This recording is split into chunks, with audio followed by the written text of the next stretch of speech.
Eu estou aqui com a Suzana Contieri, especialista em psicologia do esporte, que vai explicar um pouco mais para a gente sobre o caso do Tite aí. Claro que ela não vai falar especificamente, né, das coisas que aconteceram com o treinador, já que ela não está. Enfim, mesmo se estivesse tratando, não podia falar aqui, né? Mas enfim, bom dia, Suzana, como é que você está? Tudo bem? Olá, bom dia. Primeiro, muito obrigada pelo convite e de participar aqui com vocês desse momento e de uma discussão tão importante. Falar um pouquinho, eu sou psicóloga, formada já desde 2001, atuo na área da psicologia do esporte desde 2012, tenho um mestrado em psicologia da saúde e especialização em psicologia e esporte. Agora, para a gente entender o que é exatamente uma crise de ansiedade, como é que ela se manifesta? Primeiro, eu acho que entender dois tipos que a gente fala da ansiedade, que é uma ansiedade normal, natural, que todo mundo tem, que é aquela preocupação com o futuro, alguns receios ou medos de coisas que são novas e inesperadas, e tem o que a gente chama da ansiedade, que é patológica, que é um traço, e que ela tem uma condição mais ampla, né, de sintomas porque ela está atrelada ali a situações de estresse, de extremo medo, receio, preocupações com aquilo que pode acontecer no futuro. E muitas vezes é uma ansiedade difícil até de explicar, porque a ansiedade ela tem um desconforto que ela é vaga, né? A gente não consegue explicar o que é o desconforto, da onde ele vem e por que que ele começou a sentir. E geralmente as pessoas quando estão no momento aí que a gente chama, né, da crise, que aí é um momento muito extremo desses sintomas físicos que pode causar tremedeira, até mesmo como se parecendo uma reação alérgica, uma urticária na pele, dificuldade da respiração, a falta de ar, alguns outros sintomas de dor de estômago, de náusea, às vezes vem um choro junto. Isso eu estou falando da crise mesmo, a hora que chega ao ápice e a pessoa começa a manifestar vários sintomas e que aí ela precisa de um apoio, de uma ajuda, às vezes a pessoa até mesmo paralisa, ela não consegue andar. Então, isso é o extremo de um momento de crise. Eu não atendo, né, não trato, não Sim, cuido sim. do TIT, mas vamos trabalhar as questões de hipóteses. Essa ansiedade, esse momento, ele já deve estar vivendo há muito tempo, vem a proposta, ele começa a criar esse cenário. Poxa, qual vai ser então o meu próximo passo, o meu futuro, a minha mudança? É possível que chegue no momento, no dia em que eu tenho que realizar, concretizar aquilo que estava sendo construído, me paralisa. E eu não consigo ir adiante naquilo que vinha sendo planejado. E talvez ele nem tenha vivenciado a crise, como eu falei, no pico, né? Mas de consciente de falar, olha, realmente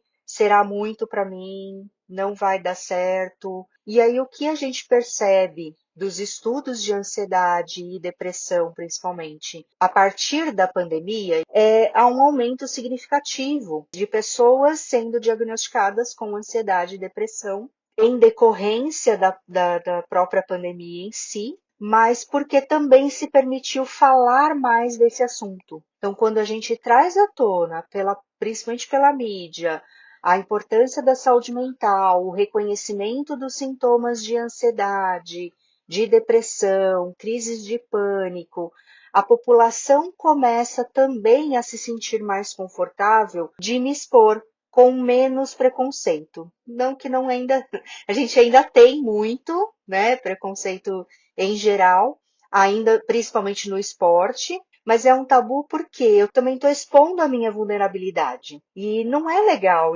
me expor, né, dessa forma. Então, exige também muita coragem dessa pessoa, de entender que ela precisa ser respeitada neste momento. Até porque no esporte, ele ganha muita visibilidade, ele se torna o herói, ele tem uma imagem, né?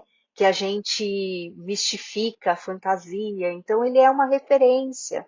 E aí, como que a minha referência se revela vulnerável, se revela frágil? Então, hoje a gente está aprendendo a olhar que ele não vai deixar de ser uma referência.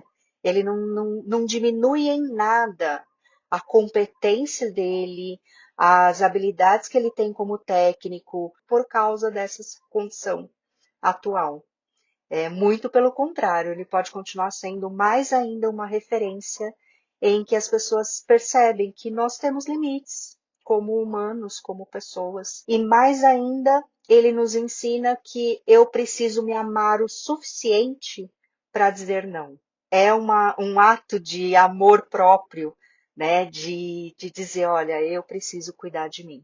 A gente imagina ver a carreira do Tite, né, vitoriosa no Corinthians, a pressão, a ansiedade deve conviver com ele ali diariamente. Ele lidou tanto com essa pressão, mas mesmo assim ele pode passar por uma crise, quer dizer, ele não está calejado o suficiente, não existe enfim, uma receita de, não, ele já passou por tudo isso, então ele está livre desse problema. O que acontece é que, assim, ele já criou resistências. No entanto, a gente não sabe o como ele vivenciou tudo isso. O como ele foi criando esses calos e essas resistências, né? Então, muitas vezes a pessoa passa por tudo isso, mas o quanto que ele internaliza e como ele internaliza todas essas situações. Mesmo com a maturidade, mesmo com a experiência, e talvez até aumente a pressão. Porque, se você já tem experiência, então o resultado tem que ser mais rápido.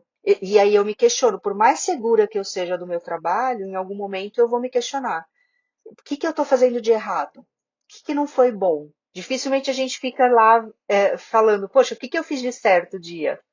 O que foi bom no meu dia? A gente olha muito para o negativo, muito para o erro, e pouco para os acertos. Agora, imaginando o futuro do treinador, enfim, ou desse profissional que passou por uma crise de ansiedade. Qual é o tratamento? Tem um tempo? E se é possível voltar a trabalhar no mesmo nível? É possível voltar a trabalhar no mesmo nível, é possível fazer o tratamento e o acompanhamento. A gente não consegue estabelecer assim um prazo desse tratamento do acompanhamento. A gente precisa pensar das pessoas sempre como um ser integral.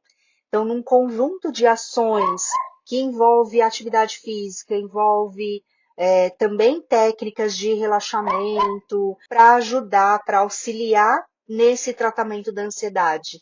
Né? Então, a gente tem que sempre lembrar que somos seres integrais, que precisamos olhar tanto para a nossa saúde física quanto emocional e que é necessário somar ações para a melhoria da nossa própria qualidade de vida. O que precisa nessa avaliação é também chegar a esse acordo, né? Se a própria pessoa também quer ou não e como ela quer voltar, em que nível ela quer voltar. Então, quanto mais eu me conheço, mais eu também identifico. Olha, tem situações das quais eu não quero mais viver. Isso também é muito comum quando a gente acompanha pessoas com ansiedade. Eu já entendi, eu consegui, superei, não tive mais as crises, mas eu não quero passar por situações semelhantes. Eu acho que é isso. Eu agradeço muito a sua participação aqui. Você quer deixar algum recado aí para o pessoal que está escutando a gente agora? Eu agradeço muito esse momento, esse tempo, esse espaço aqui com vocês também, a oportunidade de poder falar mais para que mais técnicos, mais atletas, mais clubes, mais pessoas tenham a possibilidade de falar sobre saúde mental e que encontre ali uma rede de apoio para enfrentar, porque tem um caminho, tem uma solução e é possível a gente conseguir lidar com essa situação da ansiedade. Vou deixar então o meu Instagram, é o @SuzanaContieri, e o meu site também, quem quiser saber mais sobre a minha atuação aí no esporte, é o www.susanacontieri.com.br.